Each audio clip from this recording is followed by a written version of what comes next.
इसीलिए आपको मकर संक्रांति के बारे में जानना जरूरी है। यह त्योहार न सिर्फ हमारी सांस्कृतिक विरासत का हिस्सा है, बल्कि इसमें छुपे हैं कई रोचक धार्मिक, वैज्ञानिक और सामाजिक पहलू जो इसे और भी खास बनाते हैं। यह सिर्फ एक त्योहार से बढ़कर है, यह परंपरा, विज्ञान और मीठी चीजों का एक अनूठा मिश्रण है। मकर संक्रांति के दौरान घर घर में तिल गुड़ की मिठाइयां बनती हैं, जिनका स्वाद हर किसी की जुबान पर चढ़ जाता है। इन मिठाइयों के पीछे भी एक गहरा वैज्ञानिक कारण छुपा है, जो आगे हम जानेंगे। तो चलिए हमारे साथ इस यात्रा पर बने रहें और जानिए कि मकर संक्रांति को इतना खास क्या बनाता है। इस वीडियो में हम आपको बताएंगे कि कैसे यह त्योहार न सिर्फ धार्मिक दृष्टि से, बल्कि सामाजिक और वैज्ञानिक दृष्टि से भी महत्वपूर्ण है। मकर संक्रांति हर साल 14 जनवरी को मनाई जाती है। हालांकि कभी कभी यह 15 तारीख को भी पड़ती है। यह तारीख इसलिए खास है क्योंकि यह सौर कैलेंडर के अनुसार तय होती है और इसी दिन सूर्य मकर राशि में प्रवेश करता है। लेकिन इस दिन में इतना अनोखा क्या है? आखिर क्यों पूरे देश में लोग इस दिन का बेसब्री से इंतजार करते हैं? बच्चों से लेकर बुजुर्गों तक हर कोई इस त्योहार में शामिल होता है। दरअसल ये वह समय होता है जब सूर्य मकर राशि में प्रवेश करता है, जिसे अंग्रेजी में कैप्रिकॉर्न कहा जाता है। यह खगोलीय घटना साल में सिर्फ एक बार होती है और इसका असर हमारे मौसम और लाइफ शैली पर भी पड़ता है। इसीलिए इसे मकर संक्रांति कहते हैं। मकर का अर्थ है कैप्रिकॉर्न और संक्रांति का अर्थ है संक्रमण या प्रवेश। यह दिन सूर्य के उत्तरायण होने का प्रतीक है। आइए बात करते हैं कि हम इसे क्यों मनाते हैं। मकर संक्रांति का महत्व सिर्फ धार्मिक नहीं, बल्कि सामाजिक और पारिवारिक भी है। इस दिन परिवार के सभी सदस्य एक साथ आते हैं, परंपराओं को निभाते हैं और बच्चों को इनकी अहमियत समझाते हैं। सबसे पहले धार्मिक पहलू।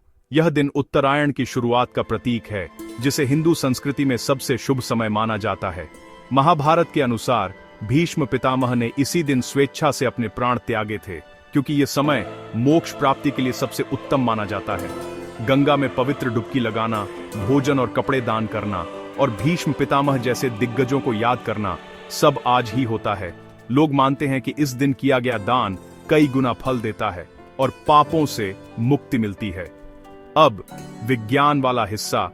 इस दिन के बाद से दिन लंबे होने लगते हैं, रातें छोटी होने लगती हैं और ठंड कम होने लगती है।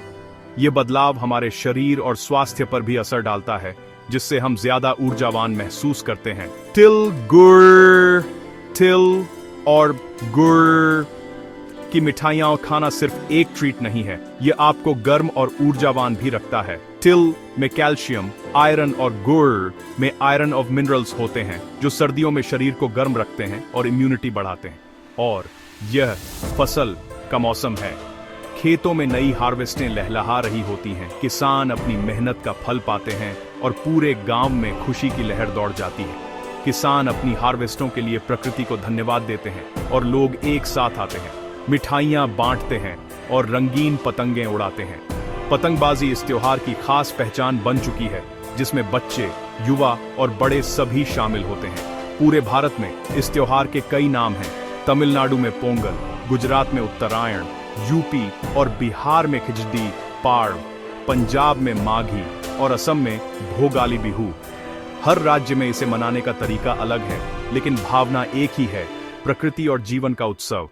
तो मकर संक्रांति सिर्फ एक और त्योहार नहीं है, यह प्रकृति का सेलिब्रेशन है, नई शुरुआत का और हमारे जीवन में मिठास फैलाने का है। यह त्योहार हमें सिखाता है कि बदलाव को अपनाना चाहिए और हर नए मौसम का स्वागत करना चाहिए। अगर आपने कुछ नया सीखा तो लाइक, शेयर और सब्सक्राइब करें। देखने के लिए धन्यवाद। अगली बार जब आप मकर संक्रांति मनाएं तो इन सभी पहलुओं को याद रखें और त्योहार को और भी खास बनाएं।